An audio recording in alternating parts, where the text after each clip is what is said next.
Good morning everyone. ये जो mission संकल्प है रोजमाइन एजुकेशनल एंड चैरिटेबल ट्रस्ट का, जिसके बोर्ड के सदस्यों ने जब ये फैसला किया कि जो छात्र, जो अभिभावक पूरे देश भर से सालों से पढ़ रहे हैं हमारे ज़रिए, पूरे देश में इंस्टीट्यूशंस में पढ़ाई कर रहे हैं वो, और उन इंस्टीट्यूशंस में वो एक चीज़ फील कर रहे हैं कि उनके पास खाने रहने का खर्च नहीं है और वो पैसा नहीं जमा कर पा रहे हैं, उनके लिए कोई ज़रिया पैदा किया जाए।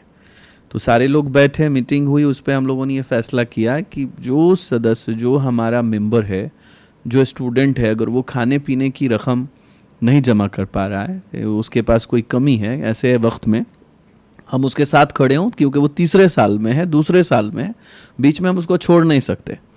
उसके लिए हम लोगों ने एक योजना लाई, पेरेंट्स कोऑर्डिनेटर। तो पेरेंट्स कोऑर्डिनेटर की उसका जो रोल है वो ये है कि अगर कोई अभिभावक ये कहता है और मानता है कि हाँ हमने उसकी मदद की है, और वो समाज में जाके अपने बच्चे की गवाही दे करके ये कह रहे हैं कि हमारा बच्चा खुद पढ़ रहा है, ये ट्रस्ट की योजना के अंतर्गत कोई ऐसी मुझे 4 साल में, 3 साल में प्रॉब्लम्स नहीं आई हैं, तो ये तो बहुत बड़ा एक समाज में रेफरल एडमिशन्स को लेकर के जो क्वेश्चन है वो ख़त्म हो जाएगा। मतलब ये है कि उनके जो डाउट्स हैं, जो उनके घर क्वेश्चन आ रहा है उनके मन के अंदर कि पता नहीं है सच है कि नहीं, तो जिस दिन पूरे देश भर के 10,000 अभिभावक और बच्चा सड़क पे उतर के ये कहने लगेंगे, गांव-गांव, शहर-शहर में, कि नहीं ये सच्चा प्रोग्राम है और मैं इसके ज़रिए पढ़ रहा हूँ, तो 100% उसमें क्रांति आएगी और हर तरह से उसमें सॉल्यूशन आएगा समाज के लिए कि भाई ये तो बच्चा पढ़ रहा है, इसने खुद गवाही दे रहा है कि मैं तीसरे साल, चौथे साल में या दूसरे साल या फर्स्ट ईयर में हूँ। तो इससे समस्याएं हल होंगी, इसमें क्वेश्चंस जो आ रहे हैं, जो डाउट बच्चों के दिमाग में है वो ख़त्म होगा। इससे एक अच्छी पहल है ये रोजमाइन की। इसमें कहाँ प्रॉब्लम आ रही है आप लोग को, जो इश्यूज़ हैं, किस तरह की प्रॉब्लम्स आ रही हैं विशाल, किस तरह की दिक्कतें आ रही हैं? नहीं, आपकी आवाज़ सुनाई नहीं दे रही, मुझे ज़ोर से बताइए। सर पहला तो इस तरह का मेरे पास सवाल आ रहा है सर। हाँ, कि पिछले साल मास्क हटाइए, बताइए। हाँ पिछले साल जब हमने एडमिशन कराया हाँ बच्चों का, हाँ तो हमें लगा था कि इस बार हमें कम मेहनत करनी पड़ेगी अपने डिस्ट्रिक्ट में इस चीज़ को लेके कि हम जो बच्चों के एडमिशन कराए हैं उनके पेरेंट्स को, उनके गार्जियन को अपने साथ लेके अपने डिस्ट्रिक्ट के हर घर तक हम पहुँचेंगे। कौन ये पूछ रहा है आपसे? एसोसिएट पूछ रहे हैं। तो एसोसिएट्स को ये समझाना है, तो ये भी कहना है कि सपोज आपने 10 पेरेंट कोऑर्डिनेटर बना दी, तो 10 अगर 10 एडमिशन भी कर रहा है तो कितना होगा? देखिए पहले, हाँ कोई बात नहीं, एसोसिएट का ये कंसर्न होना ठीक है, जायज़ है, लेकिन उनको जवाब ये बताइए, आप अपने मैनेजर हैं, आप सारे लोग, आप उनको ये बताइए कि हमारा जो मकसद है वो देश के बच्चों की मदद है। इसमें सिर्फ हम उनको व्यापार के लिए और इस कमर्शियल प्रोग्राम के लिए उनको ऐड नहीं किया, हमने कमर्शियल प्रोग्राम भी बनाया, एडवर्टीजमेंट और मोबिलाइजेशन कॉस्ट को उन तक, गांव-गांव तक पहुंचाने के लिए एक डिज़ाइन किया गया प्रोग्राम, इसके लिए एसोसिएट्स बनाए गए। लेकिन उसका दूसरा पहलू समझिए कि एक ज़िले के अंदर में 10,000 से ज़्यादा एप्लीकेंट्स हैं, और आप बताइए पिछले 4 सालों से ये प्रोग्राम जो रेफरल एडमिशन्स का हम लोग चला रहे हैं, उसमें कौन ऐसा पेरेंट्स है जिसने 5 से 7 से ज़्यादा एडमिशन्स आपको रेफरेंस में दिया हो? दिया है क्या किसी ने? नहीं दिया? दिया है? नहीं, मैक्सिमम 10। एक बात बताइए कि अगर एक पिता 10 लोगों के नामांकन ले आता है ज़िला से और वो आपके प्रोग्राम से बच्चों को जोड़ देता है, इसका मतलब वो 100 लोगों से बात करता है, 100 लोगों के बीच जाता है समाज में। तो जो ज़िला का एसोसिएट है, अगर उस ज़िला में ऐसा 10 पेरेंट्स है, ठीक है, तो 100 एडमिशन्स उसके कन्वर्ट हो जाएंगे रोजमाइन में, लेकिन 1000 लोगों तक मुहिम पहुंच जाएगी जो एक एसोसिएट नहीं पहुंचा सकता। 1000 लोगों तक, घरों तक की मुहिम पेरेंट्स पहुंचा देंगे। और मैं यही तो चाहता हूं कि हर एसोसिएट की आवाज़ मेरा अभिभावक बने, हर एसोसिएट के मंच पे एक अभिभावक खड़ा होकर कह रहा हो कि मेरा बच्चा इनके माध्यम से पढ़ रहा है। तो हम अपने एसोसिएट्स को ये दिशा निर्देश दें अपने ऑफिस के ज़रिए कि देखिए हमारा मकसद अभिभावक का मन जीतना है, दिल जीतना है, और 10 एडमिशन हो ना हो, आपके 100 एडमिशन ज़िला के अंदर हो ना हो, 10,000 एडमिशन्स के मोबिलाइजेशन का एक माहौल पैदा हो सकता है ज़िला के अंदर, और हम सिर्फ 250 एडमिशन्स के लिए आपको टारगेट दे रहे हैं ज़िला के अंदर से। 250 एडमिशन्स आपको करने हैं, तो 250 एडमिशन में अगर 100 एडमिशन पेरेंट्स अभिभावक आपके साथ खड़ा हो जाता है तो 1000 घरानों तक वो अभिभावक आपकी गवाही लेकर पहुंच जाता है। और जिस दिन ऐसे सैकड़ों अभिभावक जिस दिन आपके साथ खड़े हो जाएंगे उस दिन माहौल जिला का बदल जाएगा और दलालों की दुकान बंद हो जाएगी और एक ऐसा मुहिम शुरू हो जाएगा कि हर घर से एक रोज माइंड के छात्रों की आवाज निकलने लगेगी। तो मुझे नहीं लगता कि इसमें एसोसिएट्स को कहीं ना कहीं नेगेटिव होने की जरूरत है, जबकि इस प्रोग्राम में हम एक बात उनसे पूछते हैं कि क्या वो इतना कुर्बानी नहीं दे सकते कि 6 एडमिशंस उनके जिले का एक अभिभावक को आ जाए और उनके बच्चे का हॉस्टल का पूरा रकम पूरा हो जाए। कितनी बड़ी गवाही के लिए वो खड़ा होगा अगले साल, कितने जोर शोर से, कितने दिल से, कितने एहसास के साथ वो रोजमाइन के साथ जुड़ेगा। जो अभिभावक अपने बच्चे को 5000 की रकम नहीं दे पा रहा है और आप जो एसोसिएट हैं जिला के, मालिक हैं जिला के, वो लोग उनके साथ सहयोग करके उसके बच्चे का खाना रहने का जो मुहैया कराते हैं, अगर उसमें मदद कर देते हैं तो मुझे उम्मीद है कि इससे आपके काम काज में बढ़ोतरी होगी, दुआएं मिलेंगी आपको। कहीं भी इसमें घबराने की जरूरत नहीं है। हमारा जो मुहिम है उसमें बच्चे की मदद करना, और आप भी इसीलिए जुड़े हैं जिला में। सिर्फ कमर्शियल प्रोग्राम होता तो आप जाके च्यवनप्राश बेचते, सिर्फ कमर्शियल प्रोग्राम होता तो मल्टी लेवल मार्केटिंग जैसे लोग फसो.com कंपनी चला रहे हैं उसमें होते। अगर सिर्फ कमर्शियल प्रोग्राम होता तो आप किसी LIC के एजेंट होते। सिर्फ कमर्शियल प्रोग्राम होता तो एक एडमिशन कराओ और 50,000 पाओ के दलाल बन जाते प्राइवेट यूनिवर्सिटीज ने जो जाल फैलाया उसके। हमने इस मुहिम को बच्चों के अभिभावक के हित में बनाया। आप अपने एसोसिएट्स को कहिए कि वो एसोसिएट्स मीटिंग में आया करें, इस मुहिम को समझें और कहीं निराश ना हो, बल्कि उनका साथ हम हमेशा खड़े हैं। और वो जो 10, 15, 20, 50 एडमिशन्स की कुर्बानी दे रहे हैं अगर उनके ज़िलों में, तो उनको पता नहीं है कि उन्हीं पर अभिभावकों के ज़रिए वो सैकड़ों एडमिशन कन्वर्ट भी कर सकते हैं गवाही बना करके। निर्मल बाबा क्या कर रहा है? निर्मल बाबा को देखिए, बाबा जब से मिले हैं समागम में 4 दलाल खड़े कर ले रहा है कि जब से मिले हैं बाबा पानी पूरी खाए आपका तो कृपा बरसने लगी है। बाबा 5 दलाल पीछे खड़ा है, बाबा की जय, बाबा की जय। झूठी गवाही पर एक इतना बड़ा अंध भक्तों की टीम खड़ी कर देता है कोई। आपके 10,000 बच्चे छात्र छात्रा पढ़ रहे हैं, उनकी गवाही पर माहौल बदल सकता है देश का बहुत आसानी से। तो इसको आप गंभीरता से लीजिए कि अच्छी गवाही होने जा रही है जिला में। अच्छा, इससे अच्छा क्या हो सकता है? एसोसिएट के पास 15 ऐसा परिवार, 20 ऐसा परिवार खड़ा है जिले के अंदर कि मैं बच्चा पढ़ा रहा हूँ और पूरे देश भर के हर जिले में। इससे अच्छी मुहिम क्या हो सकती है? इसमें घबराने की एसोसिएट्स को ज़रूरत नहीं है। मुझे लगता है कि उनको इस पर विचार करना चाहिए। और आप रुचि क्या सवाल है और किस तरह के कॉल्स आ रहे हैं आपको?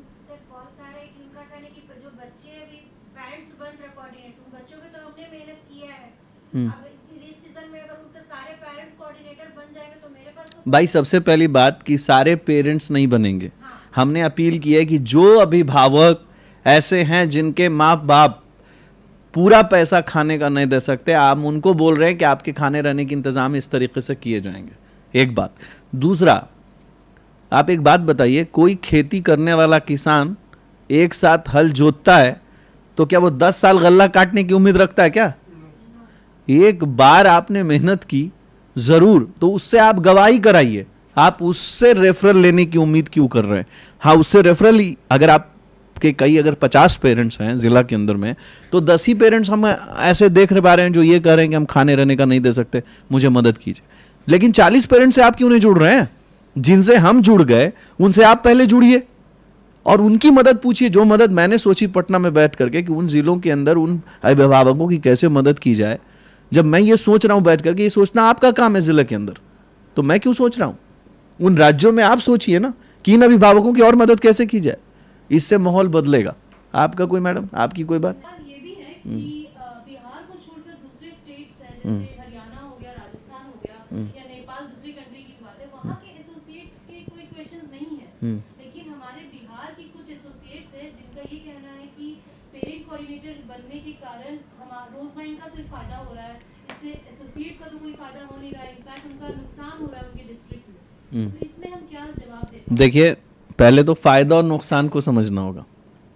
फायदा तब होता जब हम पेरेंट्स को फ्री में काम करा लेते और उसके बच्चे की फीस जमा नहीं कर रहे होते, तो फ़ायदा, यानी हमने एसोसिएट का जो पैसा है वो हमने बचा लिया और पेरेंट्स से हमने कुछ पैसे बचा लिए, इसको फ़ायदा बोलते हैं। फ़ायदा और नुकसान तब होगा जब हम पैसा बचाने के अभियान पे काम करेंगे, तो फ़ायदा होगा हमारा, और रोज़ माइन इसमें नुकसान में नहीं रहेगा। हम जो पैसा एसोसिएट को दे रहे हैं वही पैसा हमने पेरेंट्स को देने का फैसला नहीं किया, हमने पेरेंट्स के बच्चे के अकाउंट में हॉस्टल की फीस जमा कर दी। ये हमने किया। अगर कोई बच्चा 50 एडमिशन्स दे देता है तो क्या हम उसको अलाउ करेंगे?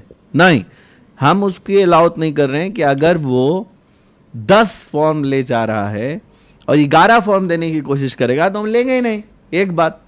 दूसरी बात, एक बहुत इंपॉर्टेंट बात, कि अगर एक जिले, बिहार की, चूंकि आप बोल रहे हैं कि बिहार के कोऑर्डिनेटर्स को और एसोसिएट्स को इसका ज़्यादा फिक्र है, मैं एक सवाल पूछता हूं कि ऐसा कोई ज़िला बिहार के अंदर नहीं है जहां से 50-60 पेरेंट्स हमारे साथ बच्चे एडमिशन्स एवरी ईयर नहीं ले रहे हैं? हर ज़िले से, 38 ज़िले की बात कर रहा हूं मैं।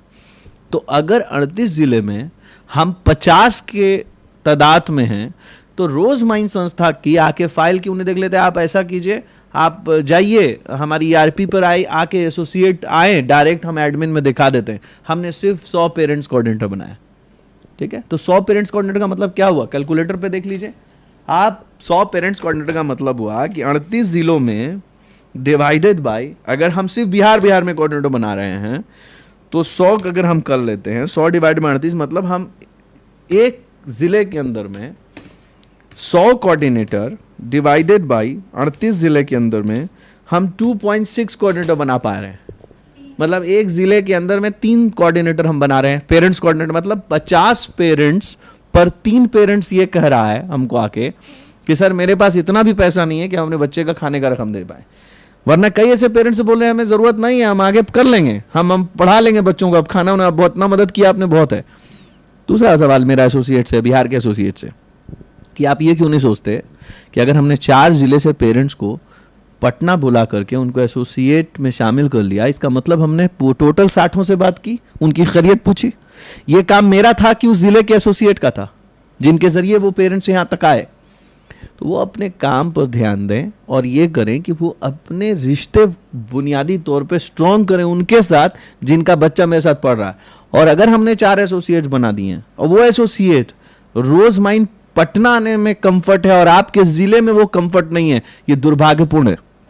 ये यस, बच्चे का पिता वो 4 जो ज़िले के अंदर कोऑर्डिनेटर बना, वो आपके ज़िले में आपकी ऑफिस से वो बहुत कन्विंस नहीं हो पा रहा है और पटना ऑफिस आ जा रहा है। ये दुर्भाग्यपूर्ण है, क्योंकि हम बाद में हैं और आप पहले हैं, ज़िले के अंदर आप पहले हैं। तो आप मेरे जो बिहार के एसोसिएट हैं, मेरी उनसे हाथ जोड़ के विनती है कि आप अपने रिश्ते को बुनियादी तौर पर मजबूत बनाइए ज़िले के अंदर उन 50-60 पेरेंट्स के साथ जो एवरी ईयर हमारे यहाँ से नामांकन ले रहे हैं। और कई ऐसा ज़िला है जिसमें हमारे 200-200 पेरेंट्स हैं, तो उनसे मुलाकात कीजिए, बारी बारी से मुलाकात कीजिए, रिश्ते बनाइए। जो आपने ही भेजे हैं उनसे खूब रिश्ता स्ट्रॉन्ग कर लीजिए। और मुझे ये इसमें कोई एतराज़ नहीं कि अगर आप चाहते हैं कि खास के बिहार के एसोसिएट्स अगर ये चाहते हैं कि हम उनके ही जरिए उनकी मदद करें, आप ये क्यों मान रहे हैं कि आप अलग हैं हमसे? पहली बात कि जो ज़िले के अंदर सेमिनार होता है तो हम उसी पेरेंट्स को लाके खड़ा करते हैं कि फलां हमारे जो साहब हैं एसोसिएट, इनके वजह से इस बच्चे का खाना रहना भी जा रहा है। उस वक्त आप ब्रांडिंग तो मैं आपकी करता हूं। तो इसका मतलब ये है कि हम हर हाल में एसोसिएट्स के साथ खड़े हैं। एसोसिएट हमारा ज़िले का पार्टनर है, स्टेट का पार्टनर है और देश का पार्टनर है। हम ये भी कह दें कि ये सिर्फ शिकायत बिहार से आ रही है। आपके हिसाब से कहाँ से? आपको बिहार झारखंड से आ रही है और कहीं से नहीं है। और हमारी टोटल राज्यों में ऑफिसेज, तो बिहार झारखंड का दिल छोटा नहीं होना चाहिए। हमें इसमें मेहनत से आगे बढ़ना है। हम एक एक ज़िले के अंदर 10,000 बच्चा मोबिलाइज करने के लिए उनको एसोसिएशन के ऑफिस दिया और मेहनत करेंगे, वो हम भी तरक्की हासिल करेंगे और वो भी तरक्की हासिल करेंगे। देखिए, हमारी दुनिया भर के लिए प्रोग्राम बना रहे हैं हम लोग ERP सिस्टम के ज़रिए इस प्रोग्राम को देश और दुनिया तक पहुँचाएंगे। तो इसमें अगर कोई फॉर्म संख्या आपको इशू हो गया, उसकी बार कोडिंग है, उसका एक सीरियल नंबर है। अगर वो सीरियल नंबर आप किसी को दे देंगे, हमें उससे कोई मतलब नहीं है। सीरियल नंबर जिसके नाम से इशू होगा, हम उस पर्टिकुलर सीरियल नंबर को उसी अकाउंट में डालेंगे जिसको ये इशू हुआ होगा। ये बात बहुत क्लियर है? हम उसमें बदलाव नहीं करने कंडीशन में, क्योंकि हमारी एक एक फॉर्म की संख्या बार कोडिंग की है। और ऐसी स्थिति में अगर कोई एसोसिएट किसी को इशू कर रहा है तो उसके साथ बिल्कुल ये डिस्कस करके करे कि देखिए ये संख्या आपको लिखवानी होगी कि इसको आपने हमारे यहाँ से टेम्प्रोरी बाई किया है, सीरियल नंबर बदलना पड़ेगा ऐसे हालात में। मतलब हम ईआरपी सिस्टम से जुड़े हुए हैं, हमारा एक एक फॉर्म कोई डुप्लीकेसी नहीं कर सकता। हम ईआरपी सिस्टम के ज़रिए पूरे देश भर के इस पूरे फॉर्म को मेंटेन कर रहे हैं और उनके हर बच्चों की रिकॉर्ड रखने के लिए एक सॉफ्टवेयर के ज़रिए हम आ रहे हैं। नए जनरेशन्स को इस तरीके से हम इन्वॉल्व कर रहे हैं कि भाई वो वहीं से भी एप्लीकेशन डाल सकता है, चाहे वो बांग्लादेश में बैठा हो, चाहे नेपाल में बैठा हो, चाहे वो दिल्ली में बैठा हो, चाहे वो जम्मू कश्मीर में बैठा हो, या अंडमान निकोबार में बैठा हो, बिहार में बैठा हो, वो कहीं बैठा हो, वो वहीं से अप्लाई कर सकता है, सीरियल नंबर फॉर्म वो ले सकता है। हाँ, लेकिन जहाँ हमारे एसोसिएट्स हैं, इसके लिए हमने एक बदलाव सॉफ्टवेयर में किया है कि जहाँ हमारे एसोसिएट्स हैं उन एसोसिएट्स को जब कोई जम्मू कश्मीर से लॉगिन करेगा तो ऑटोमेटिक उस एसोसिएट का कोड वहाँ ऑटोमेटिक मेंशन हो जाएगा। जैसे मान लीजिए कोई मेवात से हमको लॉगिन कर रहा है, कोई राजस्थान से लॉगिन कर रहा है, तो पर्टिकुलर उस ज़िला से जैसे ही वो लॉगिन करेगा, पिन कोड डालेगा उस ज़िले का, और वहाँ अगर हमारा एसोसिएट मेंटेन है तो हमारा ऑटो जो तरीक़ा है उसके सॉफ्टवेयर का कि वो उसके कोड में चला जाएगा, उसमें कोई उसको तकलीफ़ नहीं होगी। तो ये चिंता का विषय नहीं, लेकिन हम सब मिल करके एक ऐसा डिज़ाइन लेके आए हैं जिसमें शिक्षा को हर घर तक पहुंचाना है और शिक्षा को सस्ता करना है, और जिन अभिभावकों के पास खाना रहना नहीं है उनकी मदद करनी। मैं तो एसोसिएट्स को ये भी कह रहा हूँ, क्यों नहीं वो एक और पहल करते हैं मेरे साथ मिल करके कि उन एसोसिएट्स को ये चाहिए कि अगर मैं उनको कोऑर्डिनेटर नहीं बनाऊँ तो एक और काम कर सकते हैं, उनकी ओबीसी सर्टिफिकेट पर, माइनॉरिटी की सर्टिफिकेट पर और एससी एसटी की सर्टिफिकेट, 3 जातियों को, ओसी एसटी, ओबीसी और माइनॉरिटी को, जो स्कॉलरशिप मिल रही है स्टेट में, सेंट्रल में मुमा स्कॉलरशिप है, उसको फाइल करके अगर बच्चों की हॉस्टल फीस दिलाने में मदद की जाए तो इससे वो बच्चा मेरे पास आएगा नहीं कि सर मेरी कोई मदद कीजिए। हम तो उसकी मदद कर रहे हैं। आप क्यों नहीं ज़िला में आप एसोसिएट हैं, उन हर बच्चों से मिलते हैं, उनकी दिलजोई करते हैं, उनको मिल करके उनकी मदद करते हैं। ये काम हम यहाँ से बैठ के कर रहे हैं देश भर के लिए। आप ज़िला में हमारे मेंबर्स हैं, एसोसिएट हैं, कोई स्टेट के चीफ कोऑर्डिनेटर हैं, तो एक चीफ कोऑर्डिनेटर का हक़ ये है कि वो उसकी हक़ की अदायगी करे, ईमानदारी से काम करे। आई होप कि वो ऑल आर सेटिस्फाइड। और कोई है विशाल आपके पास कोई सवाल? हाँ, आवाज़ के साथ पूछिए। हाँ, मुझे ये सवाल पूछा गया था सर कि एक एसोसिएट है, उनका ये सवाल था कि हमने ये सोच के बच्चों के एडमिशन कराई थी कि जो पेरेंट्स होंगे वो हमारे भागीदार बनेंगे, लेकिन अब वो हमारे कंपटीटर बन गए। तो इसका सबसे पहले एसोसिएट और पेरेंट्स कोऑर्डिनेटर का फ़र्क समझिए। हमारा कोई हेल्पलाइन नंबर से कॉल आया, हेलो मैं फ़लाँ ज़िले से बोल रहा हूँ, मुझे फॉर्म भरना है, तो क्या हम पेरेंट्स कोऑर्डिनेटर का नंबर पास करेंगे? हम तो ज़िले के एसोसिएट का नंबर पास करेंगे ना। तो हम ज़िले के एसोसिएट को यहाँ बैठ के सपोर्ट कर रहे हैं। हम डेटा जितना भी पास कर रहे हैं, जो कलेक्शन ऑफ डेटा है हमारे टीम का, हम एसोसिएट को दे रहे हैं, पेरेंट्स कोऑर्डिनेटर को दे रहे हैं क्या? सेमिनार का जो खर्च हम उठा रहे हैं वो पेरेंट्स कोऑर्डिनेटर के लिए नहीं उठा रहे हैं, एसोसिएट के लिए उठा रहे हैं। तो कहीं ना कहीं हम हर तरीके से एसोसिएट के साथ खड़े हैं। ये कहना कि वो भागीदार हैं और अब कंपटिटिव हैं, भाई इतना छोटा दिल मत रखिए। आप एंटरप्रेन्योर हैं, आप हमारे ज़िले के पार्टनर हैं, आप स्टेट के पार्टनर हैं। मकसद पे रहिए। कॉमर्शलाइज होना ठीक है, पर इतना कॉमर्शलाइज नहीं मत कीजिए प्रोग्राम को कि प्रोग्राम डैमेज हो जाए और प्रोग्राम दिशा से भटक जाए। मकसद याद रखिए कि आप उस ज़िले के हीरो बन सकते हैं इस प्रोग्राम से, उस ज़िले में जान फूंक सकते हैं आप इज्जत कमा सकते हैं इस प्रोग्राम के साथ। तो उनको ये जवाब दीजिए आप कि कहीं ना कहीं। और मैं चाहूँगा कि ये जो मीटिंग्स पूरी हुई हैं, ये वीडियो आप बच्चों तक या जो पूरे देश तक पहुँचा दी, कोई दिक्कत नहीं इसको।